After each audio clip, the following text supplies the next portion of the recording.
এপিয়লা হলাহল, দুখৰ ৰংমহল, মগজু তোলপাৰ কৰা ঘূৰ্ণি বতাহ,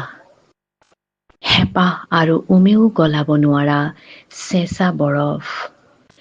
একো দিব নোৱাৰাৰ দুখবোধ, যুগ যুগৰ হুমুনিয়াহ, অৰণ্যৰ দিশাহীন গৰ্ভ, এটা শেষ নোহোৱা সুৰংগ, শেষ বিন্দুৰ অনুৰাগ, বীজগণিতৰ ক্লান্তি, খিৰিকীমুখৰ ছবি, ক্ষন্তেকৰ ৰামধেনু, হঠাতে নামি অহা কাল সন্ধিয়া, এখন অশান্ত মেঘৰ চিঠি, অকণমান শেষ উত্তাপ, পথৰ কাষৰ কহুৱাবোৰ, মাজ নিশা ভাহি অহা গঙা চিলনীৰ চিঞৰ, পতংগৰ জুনুকাত মুখৰিত সন্ধ্যাৰ গহীন পাহাৰ,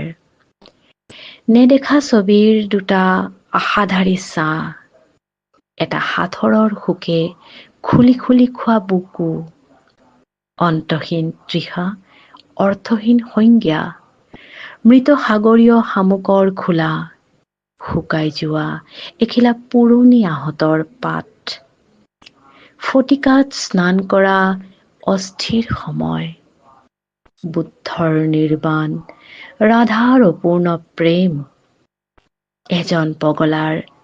পাণ্ডুলিপি, বেদনাৰ ব্যঞ্জনাৰে ভৰা এটা গভীৰ কবিতা, অনাই বনাই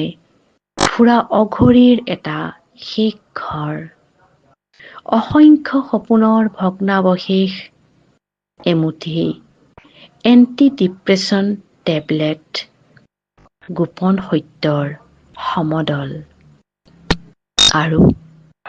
সমৰ্পণৰ সাগৰতলিত আধৰুৱা ভালপোৱা,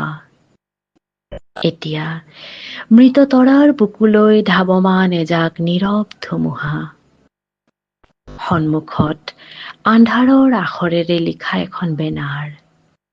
welcome to the black whole,